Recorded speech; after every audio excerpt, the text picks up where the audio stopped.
Police ಇಲಾಖೆ ಆಗಲಿ ಅಥವಾ ಸರ್ಕಾರದ ಯಾವುದೇ ಇಲಾಖೆಗಾಗಲಿ ನಾವು ಈ ಹಣ ತಗೊಳ್ಳೋ ವಿಚಾರದಲ್ಲಿ ಭಾಳ ಕಠಿಣವಾಗಿ ನೋಡ್ತೇವೆ.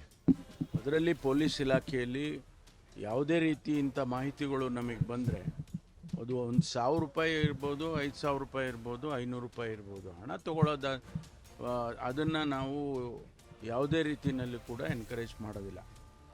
ಅದಕ್ಕಾಗಿ ನಾವು ಗೊತ್ತಾದ ತಕ್ಷಣ ಅವ್ರ ಮೇಲೆ ಕ್ರಮ ತಗೊಳ್ತೀವಿ, ಅವ್ರನ್ನ ಸಸ್ಪೆಂಡ್ ಮಾಡ್ತೀವಿ, ಡಿಪಾರ್ಟ್ಮೆಂಟಲ್ಲಿ ಎನ್ಕ್ವೈರಿ ಮಾಡ್ತೀವಿ.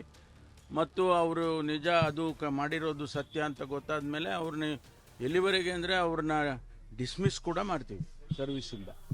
ಹಾಗಾಗಿ ಯಾವುದೇ ಅಂಥ ವಿಚಾರಗಳು ನಮ್ಮ ಇಲಾಖೆಯಲ್ಲಿ ಗಮನಕ್ಕೆ ಬಂದರೆ, ಹಿರಿಯ ಅಧಿಕಾರಿಗಳಿಗಾಗ್ಬೋದು, ನಮ್ಮ ಗಮನಕ್ಕಾದರೂ ಆಗ್ಬೋದು, ಬಂದರೆ ಖಂಡಿತವಾಗಿ ಕಠಿಣ ತಗೊಳ್ತೀವಿ. ಇದನ್ನು ನಾನು ಸ್ಟ್ಯಾಂಡಿಂಗ್ ಇನ್ಸ್ಟ್ರಕ್ಷನ್ ನಾನೇ ಕೊಟ್ಟಿದ್ದೇನೆ. ನಮ್ಮ ಪೊಲೀಸ್ ಕಾನ್ಫರೆನ್ಸ್ಗಳಲ್ಲಿ ಮುಖ್ಯಮಂತ್ರಿಗಳು ಹೇಳಿದ್ದಾರೆ, ನಾನು ಹೇಳಿದ್ದೇನೆ. ನಾವು ಯಾರೂ ಇದನ್ನೇ ಎನ್ಕರೇಜ್ ಮಾಡೋದಿಲ್ಲ. ಕಠಿಣವಾಗಿ ಕ್ರಮ ತಗೊಳ್ಳೋದಕ್ಕೆ ಸೂಚನೆಯನ್ನು ಡಿ ಜಿ ಅವರಿಗೆ ಈಗಾಗಲೇ ನಾವು ಪ್ರತಿ ಕಾನ್ಫರೆನ್ಸ್ನಲ್ಲೂ ಮಾತಾಡ್ತಿರ್ತೀವಿ ಮತ್ತು ಅದನ್ನು ಕಾರ್ಯಗತ ಮಾಡ್ತೀವಿ.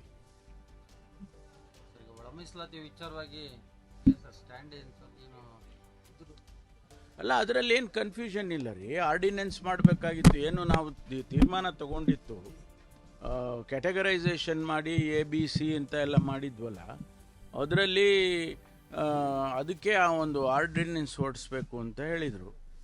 ಆ ನಿರ್ಧಾರ ಏನು ಸರ್ಕಾರ ಮಾಡಿದೆ ಅದನ್ನು ಆರ್ಡಿನೆನ್ಸ್ ಮೂಲಕ ಆನಂತರ ಆ್ಯಕ್ಟ್ ಮಾಡಬೇಕು ಅಂತ. ಅದಕ್ಕೆ ನಾವು ಸಭೆ ಮೊನ್ನೆ ಮುಖ್ಯಮಂತ್ರಿಗಳು ಕರೆದಿದ್ರು. ಆ ಸಭೆಯಲ್ಲಿ ಆರ್ಡಿನೆನ್ಸ್ ಮಾಡೋದು ಬೇಡ, ಈಗ ಒಂದೇ ಸಾರಿ ನಾವು ಇದು ಏನು ವಿಂಟರ್ ಸೆಷನ್ ಇದೆ, ಆ ವಿಂಟರ್ ಸೆಷನ್ನಲ್ಲಿ ಬಿಲ್ಬನ್ನು ತೊಗೊಂಡು ಬನ್ನಿ ಅಂತೇಳಿ ಕಾನೂನು ಸಚಿವರಿಗೆ ಸೂಚನೆಯನ್ನು ಕೊಟ್ಟಿದ್ದಾರೆ.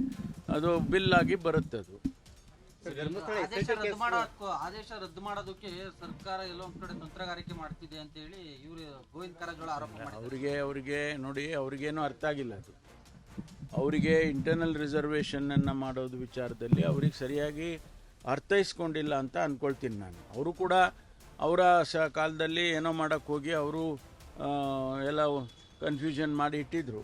ಅದನ್ನು ನಾವು ಬಗೆಹರಿಸಿ ಈಗ ಅದಕ್ಕೆ ಕಾನೂನಿನ ಇದು ಕೊಡಬೇಕು, ಶಕ್ತಿ ಕೊಡಬೇಕು ಅಂತ ಹೇಳಿ ಮಾಡ್ತಾ ಇದ್ದೀವಿ.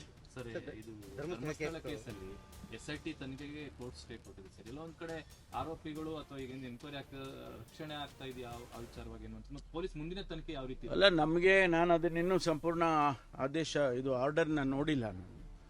ಆದರೆ ಅದಕ್ಕೆ ಕಾನೂನು ಇಲಾಖೆಯಲ್ಲಿ ಅಥವಾ ನಮ್ಮ ಅಡ್ವೊಕೇಟ್ ಜನರಲ್ ಜೊತೆ ಎಲ್ಲ ಚರ್ಚೆ ಮಾಡಿ, ಕಾನೂನು ಟೀಮು, ಲೀಗಲ್ ಟೀಮ್ ಏನಿದೆ ಅದ್ರ ಜೊತೆ ಚರ್ಚೆ ಮಾಡಿ ಮುಂದಿನ ಕ್ರಮ ತಗೊಳ್ತೀವಿ. ಅಪೀಲ್ ಆಗಬೇಕಾ, ಸುಪ್ರೀಂ ಕೋರ್ಟಿಗೆ ಹೋಗಬೇಕಾ, ಇದೆಲ್ಲ ಚರ್ಚೆ ಮಾಡ್ತೀವಿ.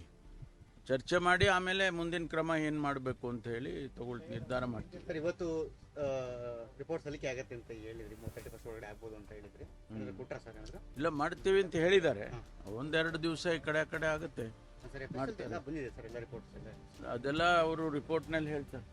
ಸರ್, ತಾವು ಮತ್ತೆ ತಮ್ಮ ಸಂಪುಟ ಸಹೋದ್ಯೋಗಿಗಳು ಮೀಟಿಂಗ್ ಮೇಲೆ ಮೀಟಿಂಗ್, ಮೊನ್ನೆ ಕೂಡ ಶಾಂಗ್ರಿಲಾದಲ್ಲೇ ನಾವು ಮಿಡ್ನೈಟ್ ಮೀಟಿಂಗ್ ಆಯಿತು. ಯಾರು ಮೀಟ್ ಮಾಡಿದ್ರು? ತಾವು MB ಪಾಟೀಲ್ ಎಲ್ಲ ಏನೋ ಮೀಟಿಂಗ್ ಮಾಡಿ? ಇಲ್ಲಪ್ಪ, ನನಗೇನು ಗೊತ್ತಿಲ್ಲ. ನಾನು ಮೀಟ್ ಮಾಡಿಲ್ಲ.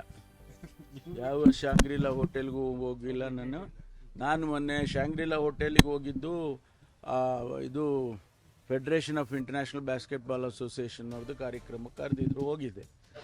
ಅದು ಬಿಟ್ಟರೆ ನನಗೆ ಯಾವ ಮಿಡ್ನೈಟು ಮೀಟಿಂಗು ಗೊತ್ತಿಲ್ಲ ನನಗೆ. Thank you. If you like this video, ಬೇಗ ಲೈಕ್ ಮಾಡಿ, ಕಾಮೆಂಟ್ ಮಾಡಿ, ಶೇರ್ ಮಾಡಿ ಹಾಗೂ ಯೋಯೋ ಟಿವಿ ಕನ್ನಡವನ್ನು ಸಬ್ಸ್ಕ್ರೈಬ್ ಮಾಡಿ.